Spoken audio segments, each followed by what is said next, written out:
sendiri. Untuk menggerakkan Extreme Speed sendiri seperti Cita-citanya pengen banget punya satu gedung. Raganya sudah tidak bersama Bubu, tapi kita merasa udah di titik paling tinggi.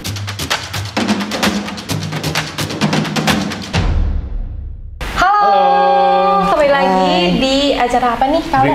Breakpoint bersama saya Aulia dan rekan saya. Dan saya Alda di sini. Kebetulan untuk hari ini dan sudah datang di depan kita semua. Kita kehadiran bintang tamu ya. Narasumber yang udah nggak asing lagi lah ya di kancah musik ya. Apalagi untuk kalian para begundal, ya Bu ya disebutannya.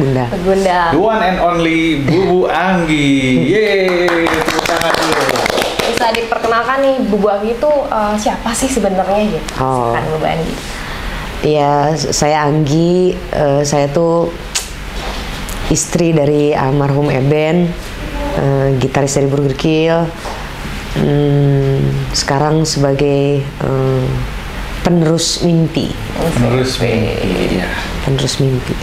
Oke. Sebagai istri dari almarhum Aristanto, betul? Yes. Bubu ya, nama aslinya Kang Eben ya? itu Aristanto. Bagaimana setelah meninggalnya beliau, apa sih yang disebutnya mungkin dulu ada beliau, sekarang sudah sendiri Bubu? Iya. Perbedaannya apa? Perbedaannya ya? Mungkin mungkin pastikan untuk berkomunikasi jadi sendiri mungkin Bu ya? Iya. Biasa selalu bersama. Sekarang jadi harus berjuang sendiri nih. Mom. Iya. Ya. Seperti iya, apa? pastinya ya kalau di rumah jadi hilang satu kepala di rumah. Terus banyak banget kegiatan. Memang kebetulan saya kan pendamping, memang benar-benar pendamping almarhum. Ya sekarang semuanya jadi nggak ada lagi nih yang biasanya didampingin nih. Jadi sekarang benar-benar cuman ngerjain apa yang memang harus dikerjain. Apa yang udah ditinggalin, memang ini juga pesan almarhum sih, bahwa warisan yang aku tinggalin buat keluarga tuh ya pekerjaannya gitu. Ya dimana itu tuh udah jadi kewajiban juga buat saya gitu, biar ilmunya mungkin nggak ada, tapi minimal saya bisa ngasih support buat yang lain lah, karena yang kehilangan kan nggak hanya saya aja kan, tapi seluruh masyarakat. Tapi ya terutama lingkungan pekerjaan pekerjaan juga kan semuanya ngedrop gitu. Nggak tahu, mereka juga ada pikiran, wah ini Burger Kill misalnya, mereka bilang wah ini kayaknya memang di sini Burger Kill bubar gitu, tapi saya yang bantu support mereka gitu, karena yakin ini yang udah dibangun sama-sama gitu, yang Eben udah siapin dan udah dibangun sama-sama tuh mau cuman sampai sini aja gitu. Ya alhamdulillahnya anak-anak sekarang sih udah mulai bangkit kembali udah mulai bangkit lagi. Mungkin para pendengar juga ada yang belum tahu nih, dari sosok seorang almarhum Kang Eben sendiri, Burger Kill itu bergerak musik di genre apa sih Bubu kalau boleh tahu? Pastinya metal ya, musik keras gitu. Musik keras ya. Iya. Hardcore mungkin Bu ya? Iya, hardcore ya. Bisa dijelaskan mungkin dari musik keras seorang Bubu, apakah memang Bubu juga menyukai musik keras awalnya atau bagaimana? Enggak, boro-boro. Enggak, sebenarnya memang dari awal perkenalan ya, dari cerita dari awal, saya nggak tahu kalau dia pemain band, nggak tahu sama sekali. Justru dari teman-teman sekitar yang berusaha ngasih kode-kode masangin lagunya BK lah, apalah gitu. Kan buat yang nggak biasa mah annoying ya, keras banget, berisik banget kan gitu ya. Kadang apalagi kita ketemunya kan kampus, ketemunya di kampus, karena dulu juga memang dia ngasdosin, almarhum tuh memang ngasdos dulunya. Terus saat kita lagi butuh kerja fokus tuh dengan musik berisiknya itu kan kadang bisa diganti nggak sih gitu lagunya gitu, kayak nggak ada yang lain. Iya. Pikirannya. Dan ternyata dia teh suka nggak enak sendiri gitu, almarhum teh suka nggak enak sendiri lah, karena dia nggak mau ngaku kan ini tuh lagu gua loh gitu, dia nggak pernah ngaku.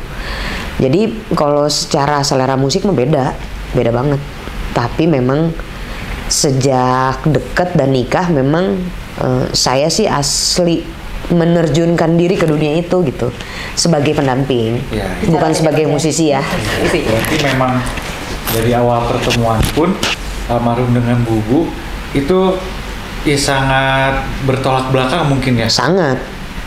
Jadi dari lingkungannya nggak sama. Segala rupanya berjalan dengan lancar nggak, Bu? Pada awalnya sih lancar sih, karena memang dia pintar pencitraan juga. Iya, jadi nggak kelihatan anak metalnya mah, selain baju yang dipakai gitu. Nggak tahu, cuman hanya penampilannya saja. Hanya penampilannya aja. Terus kan dia juga nggak tatoan gitu kan, jadi kan nggak muncul lah. Ya itu taunya justru dari teman-teman. Ini tuh lagunya Eben loh gitu, ini tuh Burger Kill gitu. Tahu sih ada band itu tuh tahu karena suka main di pensi kan dulu. Iya, pensi. Iya dulu, iya. Pensi. Tahu tapi kan nggak nyangka juga gitu, dan nggak mau tahu juga dah. Emang kita nggak dengerin kan, jadi ya baru ngehnya ya pas orang-orang kasih tahu, gitu. Dan buat Bubu sendiri, sosok almarhum di mata Bubu dan yang mungkin Bubu tahu dari sahabat-sahabat sekitar, seperti apa sih sosok almarhum itu? Dia teh pekerja keras, pemimpi, pekerja keras, pemimpi, ngotot, gitu, ngotot. Orangnya tuh karena apa sih? Jadi selama kenal tuh dia sering banyak cerita. Si Beka tuh misalnya mau bikin album atau enggak, kita ngelewat satu tempat misalnya Sabuga gitu, satu tempat kita udah ngebayangin mungkin nggak ya si Beka bisa main di sini gitu, si Beka bisa main di sini. Sampai akhirnya ada konser. Iya, sampai akhirnya. Di sana. Iya, Kilkestra. Terus dia juga pernah lewat Siliwangi, mungkin nggak ya Metallica bisa main di stadion si Beka, mungkin nggak ya di Siliwangi. Dulu masih Siliwangi lah, Bandung ya. Di Siliwangi tercapai juga gitu. Jadi ya saya sih benar-benar ngedampingin semua mimpi, saksi dari semua mimpinya ya, saksi dari semua mimpinya sampai tercapai. Jadi ya emang karena ngototnya, memang dia nggak diem, memang dicapai, apa yang diucap tuh dicapai gitu. Apa yang dia ucapkan lalu ya terjadi, diwujudkan. Iya. Ini Bubu di luar konteks bermusik nih, kita pengen tahu nih dari perjalanan kisah cinta nih seorang Bubu dan almarhum Kang Eben ya. Itu gimana sih pada akhirnya dari seorang asdos dan mahasiswi gitu ya, kok akhirnya bisa jadi seorang sepasang sampai saat ini gitu. Dulu itu di kampus itu nggak ada yang setuju sebenarnya. Kenapa, Bu? Karena perbedaan itu. Karena dia itu ada di satu kelompok anak-anak yang bisa dibilang lulusnya belakangan lah. Terus udah gitu, iya. Terus udah gitu si kelompok itu tuh ya mungkin karena senior ya, ya semuanya serem lah gitu, serem. Kadang ada di satu tangkringannya tuh satu spot parkir paling gampang itu di tangkringannya, satu spot parkir. Karena kita juga pengen gampang, kampus kan tahu sendiri ya crowded gitu parkirnya. Pasti cuman anjir kenapa di sini gitu. Yang mau nggak mau tuh ketemu sama mereka gitu, ketemu sama kelompok itu. Awalnya sih dari gitu aja, biasa senior kan suka ada perempuan sedikit kan. Terus kita kampus teknik, nggak banyak juga perempuannya. Terus udah gitu, yang bersihnya juga jarang gitu. Iya, mahasiswa teknik tau sendiri urusannya kan. Terus iya dia tuh asdos, perkenalannya tukang ngegangguin kalau saya pacaran gitu. Berarti sebelumnya dulu Bubu punya kekasih ya? Iya. Akhirnya digangguin gitu. Dia jahil itu, si geng itu tuh geng yang jahil lah gitu. Ya udah beberapa waktu perkenalnya mungkin 4 bulanan lah baru baru sampai jadian 4 bulanan ya di situ ya kenal lebih dalam tuh ya dari lingkungannya, karena kalau kuliah di kampus zaman dulu karena kita banyak nginep. Oh, kegiatan iya kita karena di kampus iya karena tugas-tugasnya tuh yang paling tugasnya pasti yang nginep gitu, jadi sama saya dimanfaatin gitu. Jadi dia saya kerjain sih sebenarnya. Jadi beberapa tugas kuliah memang dia sama gengnya yang ngerjain. Jadi ya karena mungkin almarhum pintar dari sisi akademis pun akhirnya bisa kita manfaatkan oleh Bubu. Nah gitu. Sampai akhirnya memutuskan untuk menikah. Apakah ada pertentangan dari keluarga kah? Dengan apa almarhum Eben seperti itu? Ya, alhamdulillahnya sih nggak ada. Kita tuh kalau nggak salah pacaran tuh 3,5 tahun. Kita pacaran kalau nggak salah 3,5 tahun di situ. Karena Eben itu nggak seperti dia di atas panggung. Berbeda. Sangat beda. Berarti dia tuh dua karakter gitu ya. Dia tuh anak yang santun, sangat santun. Jadi itulah yang justru kebeli, makanya tadi dibilangin dia mah anaknya pencitraan banget. Karena memang nggak nyangka, pasti kalau tahu dia di belakang panggung tuh memang kayak gitu orangnya. Santun. Jadi buat orang tua mah tuh kebeli pisan ya. Ya benar. Anak santun mah. Nah dari santun itu hal apa yang membuat Bubu yakin ini kayaknya calon imam lah gitu. Apa sih ada ataukah mungkin almarhum menyatakan cintanya dengan membawa cincin kah seperti itu, bunga? Enggak, boro-boro. Zaman dulu nggak ada. Jauh banget dia mah, jauh dari yang gitu-gitu mah, romantis mah enggak. Sampai pada akhirnya enggak. Oh iya. Ya, yuk. Ditodong sama ayah. Tua. Iya. Okay. Ditodong karena 3,5 tahun mungkin pacaran, terus kita kan nugas sampai tengah malam. Iya. Dan memang saya nikah tuh dulu mungkin di kampus saya yang pertama nikah, masih kuliah. Oh. Kalau teknik kan jarang ya. Kuliah teknik tuh jarang yang nikah cepet. Iya. Waktu itu tuh ya keluarga sih support karena santunnya, karena kebeli sama dia. Di luar pribadi dia di atas panggung gitu ya. Iya. Kata adalah tapi dia support. Termasuk dijelasin dulu di tahun-tahun 1 tahun 2 tahun sebelum nikah lah, itu sempet diinfoin dulu, kasih CD-nya, suruh denger. Calon ibu mertua tuh lagu apaan nih gitu. udah sempet nggak ditutup-tutupin sih kalau itu mah, cuman karena memang justru mereka nggak nyangka, oh ternyata anak metal teh begini gitu. Ternyata anak metal juga bisa santun ya, Iya. Orang tua ya. Betul, akhirnya ya menikah.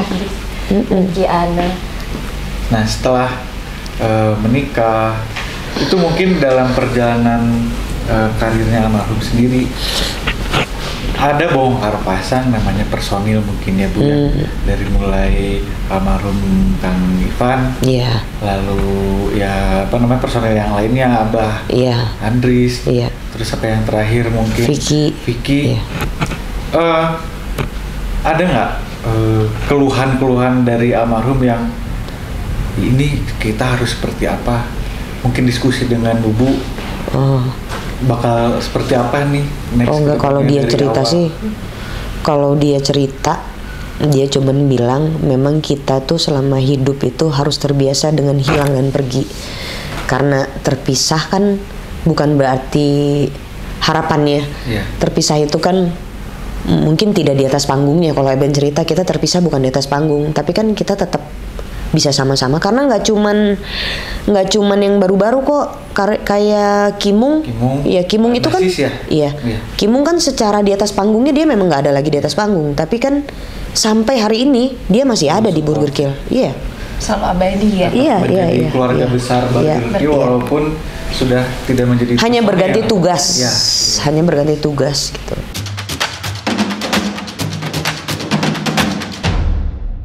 Gimana sih seorang Ibu Agi untuk mensupport almarhum semasa hidupnya?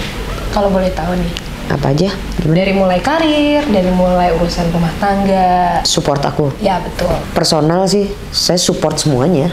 bener-bener support semuanya. Saya dampingin bener-bener ibaratnya udah kayak sekretaris, udah kayak supir, udah kayak yang bisa saya dampingin pasti saya dampingin, karena mungkin beberapa kondisi yang memang saya nggak mungkin ikut, kayak misalnya dia harus pergi tur lama, kan berarti kita ngorbanin anak-anak kan.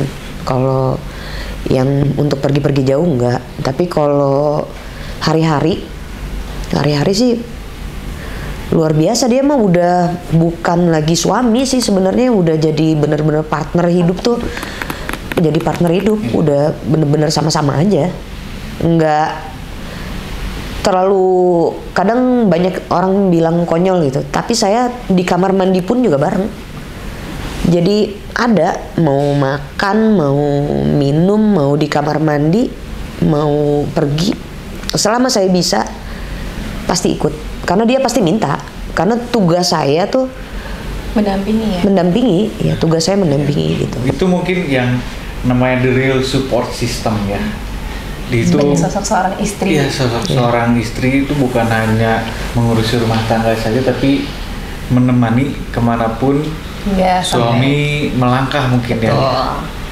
Dan hal apa nih biasanya? Apa sih momen yang terkenang nih selama perjalanan hidup seorang almarhum, selama Bubu menjadi seorang istri? Apa sih momen yang terkenang hingga saat ini? Kita tuh tukang jalan-jalan gitu, gitu. Dia tuh cita-citanya juga bisa ngiderin semua festival di dunia gitu. Ya pendampingnya aku gitu ya, ikut nggak ngerti juga gitu, ikut festival mana di Australia, di Inggris gitu, selama bisa, mau apalagi yang deket-deket gitu. Kalau ya ikut aja. Ini kayak rencana tahun ini juga beberapa gagal tuh karena ya kondisinya ternyata dia pergi duluan gitu. Udah banyak rencana yang cancel. Iya, udah banyak di list.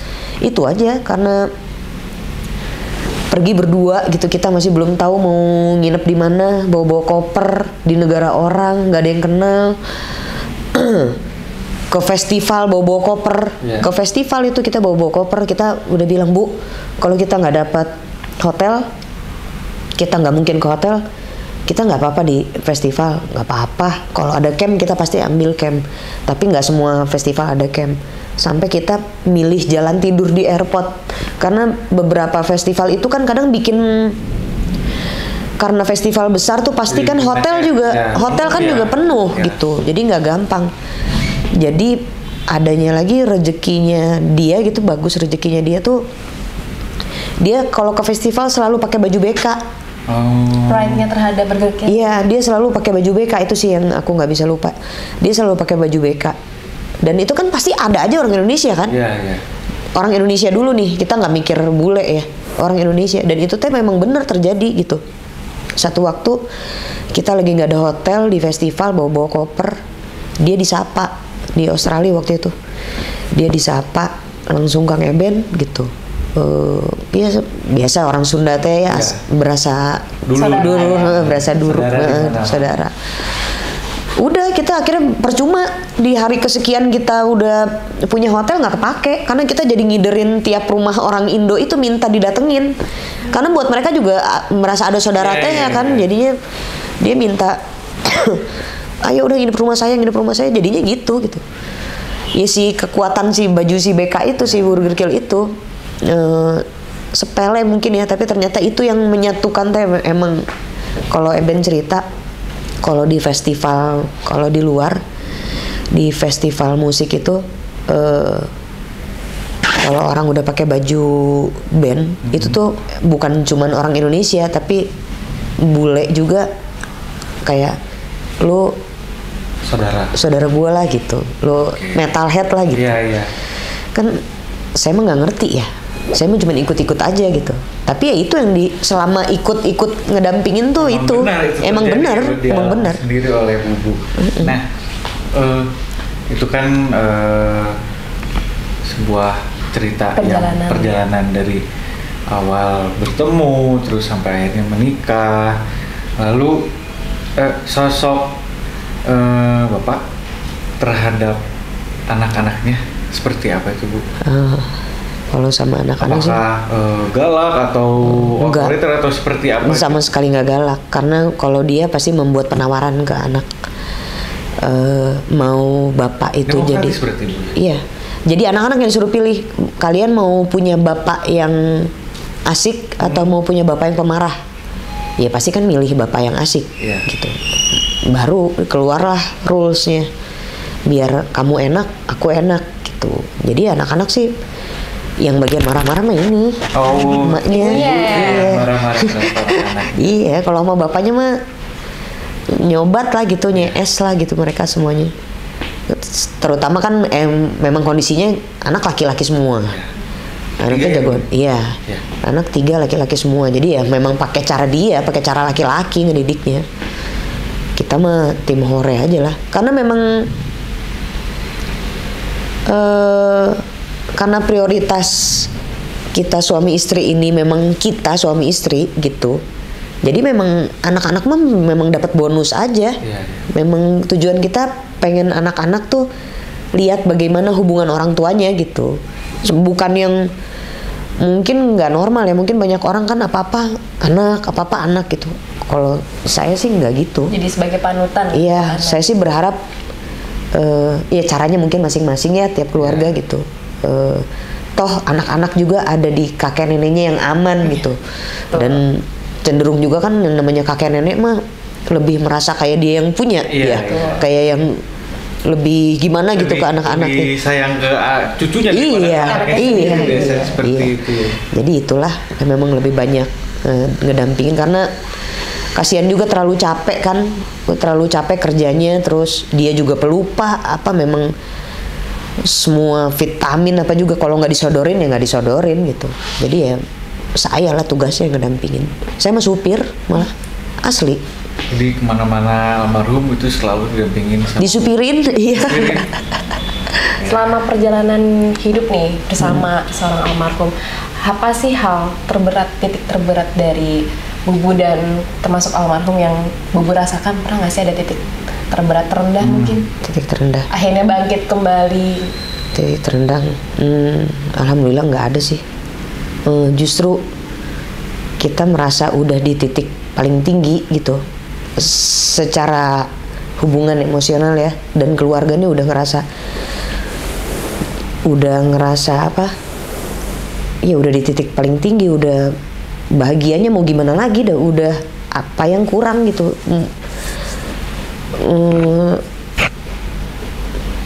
Lengkap lah, udah lengkap gitu. Jadi udah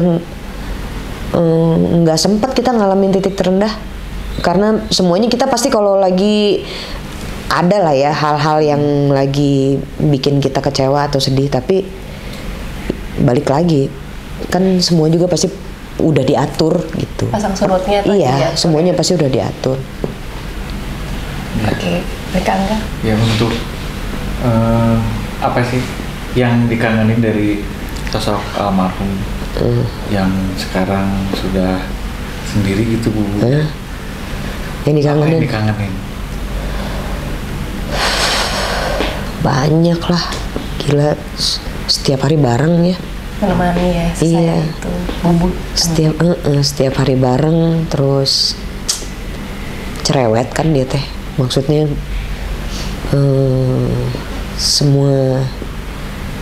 semuanya diobrolin, bener-bener semuanya diobrolin, jadi semuanya dikangenin. Kebiasaannya ya. Hal apa sih yang bikin Bubu tuh ngerasa kehilangan sosok seorang Aben?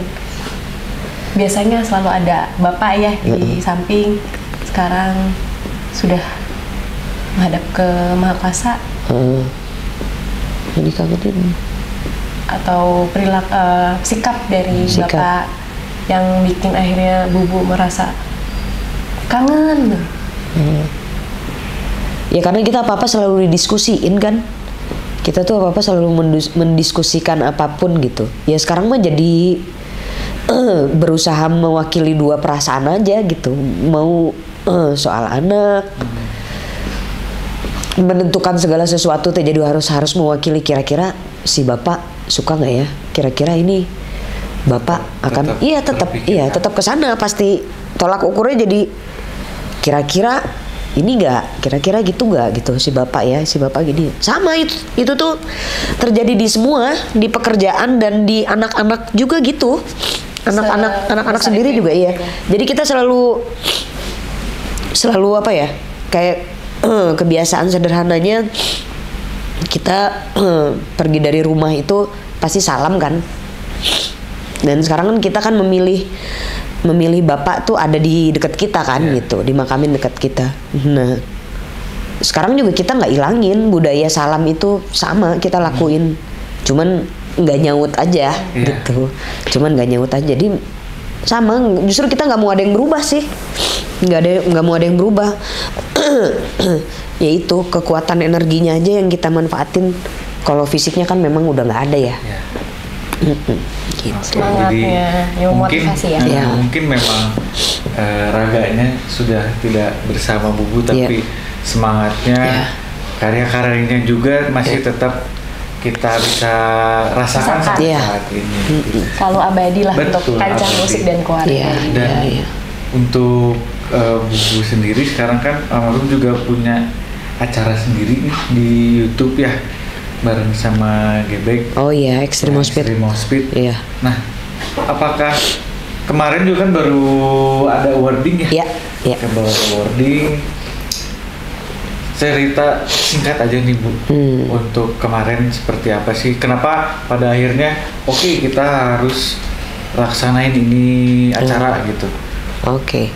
Karena sebenarnya ini kan udah harus dari 2021 kan. Cuman kan kondisinya pandemi, terus izin dan lain-lainnya sulit. Ditambah lagi memang udah berjalan lah semua proses kurasi dan lain-lainnya udah berjalan. Masalah Big Bang-nya aja kan, masalah hari H-nya itu tertunda-tunda terus sampai akhirnya bapak juga keburu meninggal.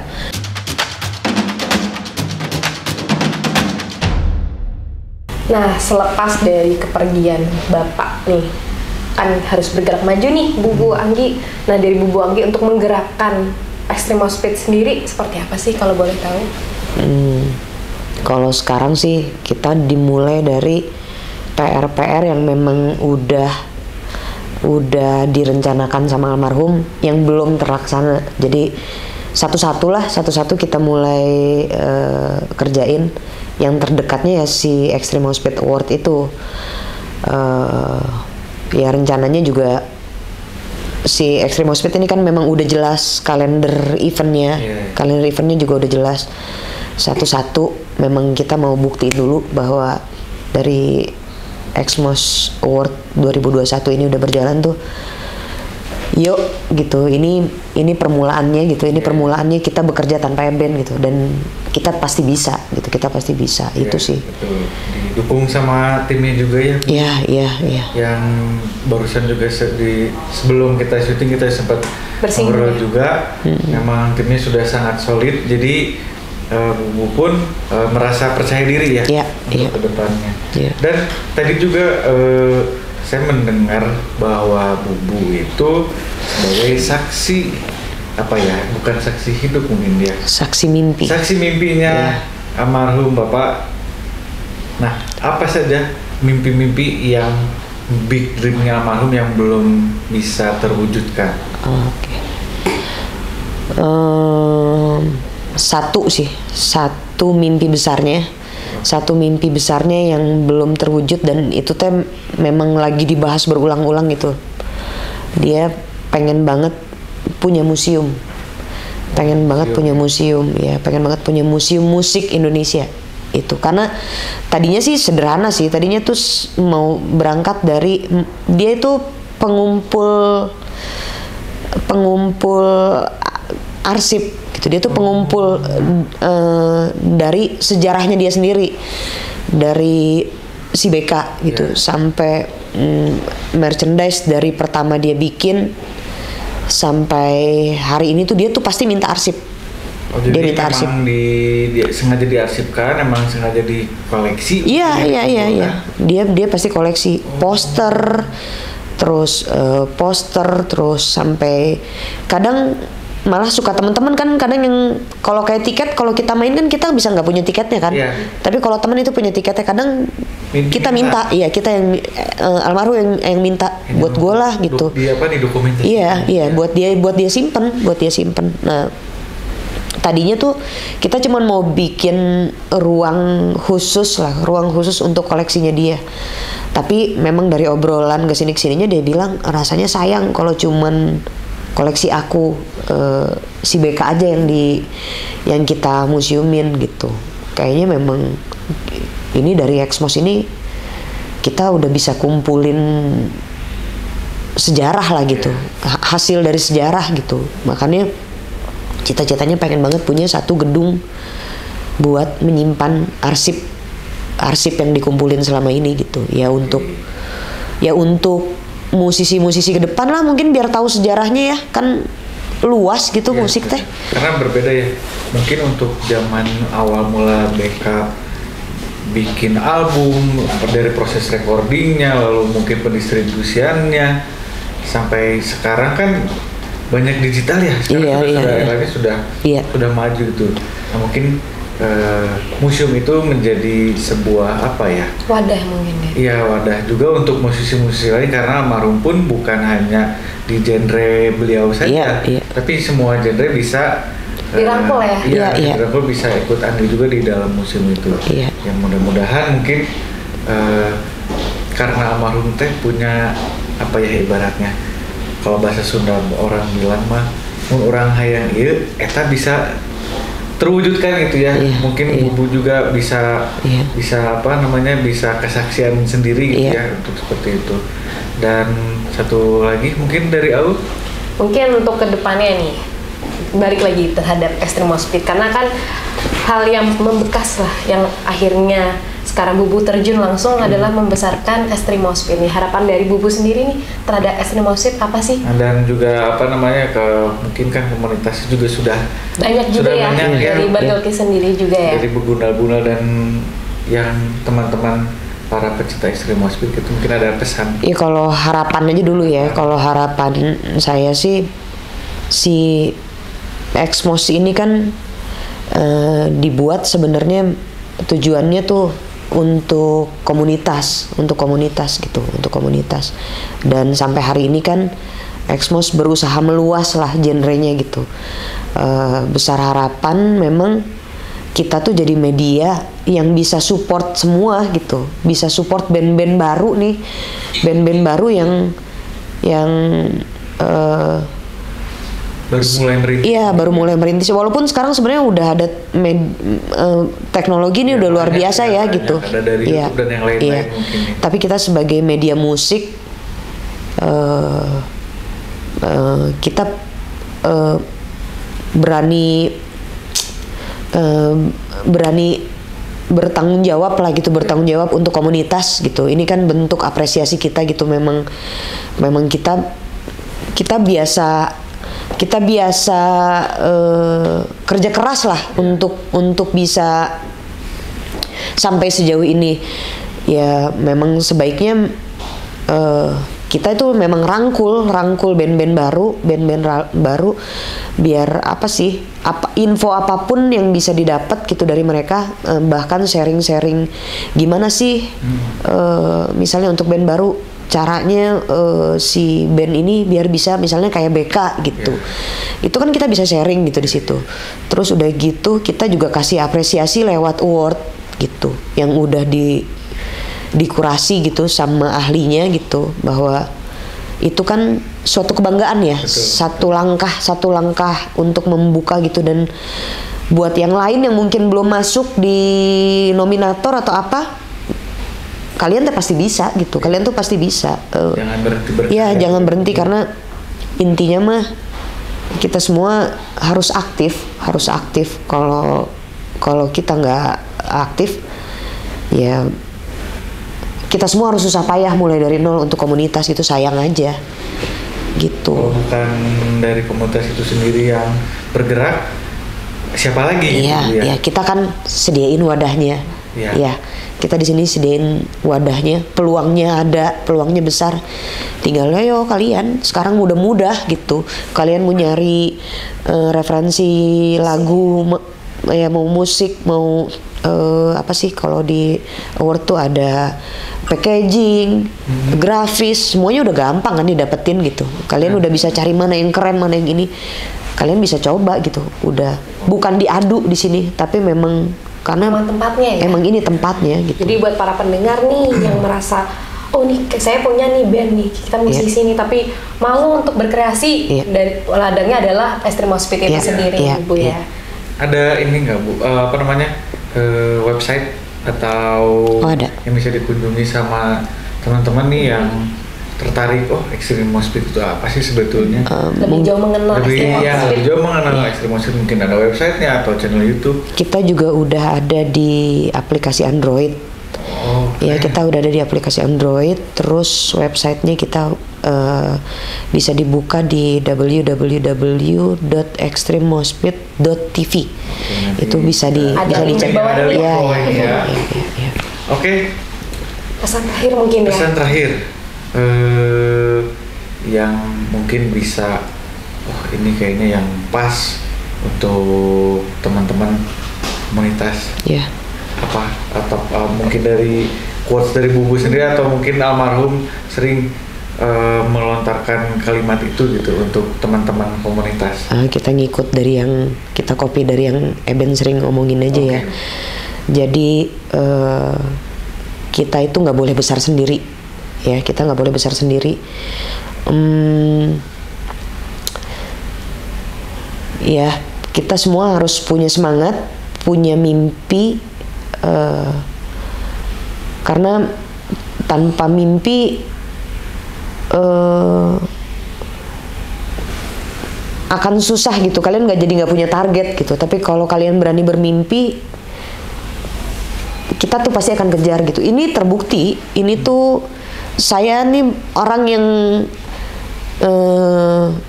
bukan pemimpi gitu, tapi karena saya sebagai saksi mimpi, jadi saya percaya bahwa mimpi itu bisa dikejar gitu. Ini buktinya gitu, saya sebagai saksi mimpinya Eben, dan itu Eben capai. Jadi nggak ada ceritanya kalau mimpi itu nggak bisa dikejar gitu. Itu aja sih. Jadi jangan berhenti bermimpi. Pokoknya apapun rintangannya, memang apa kalau kata Eben, hajar terus jalanan gitu. Mungkin ada pesan terakhir nih dari Kalda untuk para pendengar juga terhadap pembicaraan obrolan ini yang dalam sekali. Mungkin yang bisa diambil dari obrolan kami bertiga di sini, yang terpenting adalah komunikasi ya Bu ya. Untuk teman-teman juga komunikasi antara teman, antara pasangan, dengan siapapun. Lalu juga kita juga jangan berhenti terus bermimpi, karena mimpi itu sangat mungkin untuk dikejar. Buktinya sudah ada, sudah terbukti juga. Sebetulnya juga masih banyak juga yang bakal kita tanya juga nih ke Bubu, tapi dengan durasi yang sudah terbatas ini. Terima kasih untuk kesempatannya bisa datang ke sini, Bu.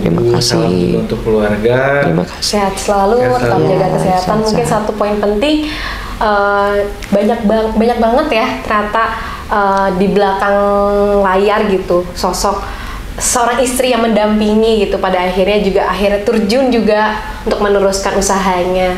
Mungkin dari kita, dari saya Aulia dan Kalda dan Bubu Anggi. Sampai jumpa di next episode. Dadah. Bye-bye.